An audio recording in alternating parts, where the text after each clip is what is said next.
साननानै लायो जे आङो बे पृथिबीनि मादायाव जेसेबांनाखि इउटुबारफोर दं इउटुबारफोरनि मादायाव आंनो सबसे गोरिबसिन खुलुमबाय संकसनिफ्राय सदियासिम आंनि जेसेबां फलोवार्स नोंथांमोन दं आङो जोबोद गोजोननाय जासिहरनाय थाबाय नोंथांमोना दिनै संकसनिफ्राय सदियासिम जेसेबांसिम जोंनि बर'फोर दङ नोंथांमोना आंनि मिनिया बर' इउटुब चेनेलनि जे भिडिअफोरखौ नायनायनि थाखाय आङो जोबोद साबायखर बावहरनाय थाबाय नोंथांमोना दिनै आंनि चेनेलखौ 11K बानायनानै होनायनि थाखाय आङो गोसो गोरबोजों आंनि अननाय आरो मोजां मोननायखौ नोंथांमोननो जासिहरनाय जाबाय आरो बेफोरबायदिनो नोंथांमोना थाबैनो नोंथांमोना जुदि 100K खालामनानै होयोब्ला आंनि इउटुब चेनेलखौ आङो आरोबाव नोंथांमोननिसिम अननाय आरो मोजां मोननायखौ आरो जासिहरबावनाय जागोन नोंथांमोना थाबैनो आंनि मिनिया बर' इउटुब चेनेलखौ नोंथांमोना थाबैनो 100K बानायनानै होदो नाथाय नोंथांमोना दिनैसिम जाय बिथांमोना नायनानैबो दिनै साबस्क्राइब खालामाखै नोंथांमोना प्लिज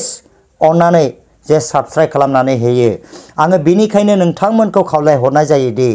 जाय संकसनिफ्राय सदियासिम जोंनि जेसेबांनाखि बर' फोलेरफोर दङ जोंनि बर' बिदा फंबाय आइ आफा बिब' बिनानावफोर दङ नोंथांमोना आंनि चेनेलखौ नायनानै नोंथांमोना दिनैसिमावबो साबस्क्राइब खालामाखैब्ला प्लिज अननानै नोंथांमोना साबस्क्राइब खालामनानै हो नाथाय नोंथांमोना नोंथांमोननि साबस्क्राइब खालामनायनि थाखाय नोंथांमोननि जेबो लस थाङा प्लिज अननानै साबस्क्राइब खालामनानै हो आङो दिनै जेसेबांनाखि जोंनि बर' रायजो राजा नोंथांमोना नायनानै दिनैसिमाव साबस्क्राइब खालामनानै आंनि इउटुब चेनेलखौ आंनि मिनिया बर' इउटुब चेनेलखौ 11K बानायनानै होनायनि थाखाय आङो गोसो गोरबोजों रोजा आंनि अननायखौ जासिहरबाय आरो जाय नोंथांमोना दिनैसिमाव साबस्क्राइब खालामाखै आङो नोंथांमोननि थाखायबो जास्टलि भिडिअखौ नायनायनि थाखायबो आङो रोजा आंनि गोसो गोरबोनि अननायखौ आङो नोंथांमोननिसिम जासिहरो बारे नाथाय नोंथांमोनाबो जेन अननानै अनलायलायनानै बर' हारिनि सासे आंगोनि इउटुबार होननानै नोंथांमोनाबो जेन साबस्क्राइब खालामनानै होयो उननि समाव नाथाय नोंथांमोना साबस्क्राइब खालामनायजोंल' नङा नोंथांमोना खाथियाव थानाय बेल आइकनखौबो थुनांगोन आंनि गोदान भिडिअआ नोंथांमोननियाव नटिफिकेसन मोनहैनानै नोंथांमोना जेन सिगांग्रो आंनि भिडिअफोरखौ मोजां गाज्रि भिडिअफोरखौ नोंथांमोना नुहैयो बेनि थाखायनो आङो खावलायनाय थाबाय जाय आंनि जेसेबांनाखि फलोवार्स 11K दिनै बानायनानै होबाय आङो बै नोंथांमोनखौबो रोजा लाख'नो हायै आंनि गोसोआव दोनख'नो हायै आङो नोंथांमोनखौ आंनि अननायखौ आङो नोंथांमोननो जासिहरो अननानै जाय नोंथांमोना बानायाखै नोंथांमोनाबो जेन बै उननि समाव भिडिअफोरखौ नायनानै जे बानायनानै होयो आङो बेनिखायनो नोंथांमोननिसिम रोजा साबायखर बावहरो आरो जाय आंनि जेसेबांनाखि भिउवार्स नोंथांमोन दं आरो जाय नायग्रा बिथांमोन दं नोंथांमोना जेन गावनि सासे इउटुबार आंगोनि इउटुबार होननानै साननानै लायो जे आङो बे पृथिबीनि मादायाव जेसेबांनाखि इउटुबारफोर दं इउटुबारफोरनि मादायाव आंनो सबसे गोरिबसिन आंनो गाहाय थाखोनि सासे इउटुबार बेनिखायनो आङो नोंथांमोननि अननाय नांगौ नोंथांमोननि अननायनि दारैसो आङो दिनैसिमाव बेबायदि 11K साबस्क्राइबार आङो मोननो हाबाय आङो आरोबाव आसा खालामबावो थाबैनो जेन 100K बानायनानै होगोन आंनि चेनेलखौ आंखौ थाबैनो अनबावगोन बै माखासे थाबोबावनाय आंनि माखासे बेफोरबायदि आंनि भिडिअखौ नायनानै साबस्क्राइब खालामि माखासे बिथांमोन दंबावो आङो बिथांमोनखौबो आसा खालामो दे आङो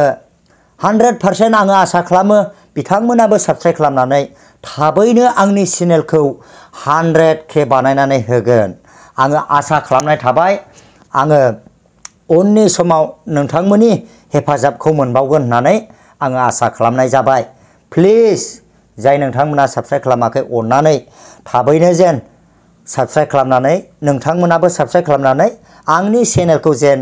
100K बानायनानै होयो आङो आसा खालामनाय थाबाय। आरो जाय नोंथांमोना आंनि भिडिअखौ नायनानै जे 1,20,000 खालामनानै होनायनि थाखाय आङो रोजा रोजा साबायखर बावनाय थायो नायग्राफोरनिसिमबो आरो साबस्क्राइब खालामग्राफोरनिसिमबो आङो नोंथांमोननिसिम गोसो गोरबोजों बेखौनो आङो आंनि अननायखौ जासिहरबाय। आरो नोंथांमोना आरो बै मोनसे आंनि जायनाखि भिडिअ आङो जे मोनसे होदोंमोन जोंनि सानजा सोनाब जे बादसग्रा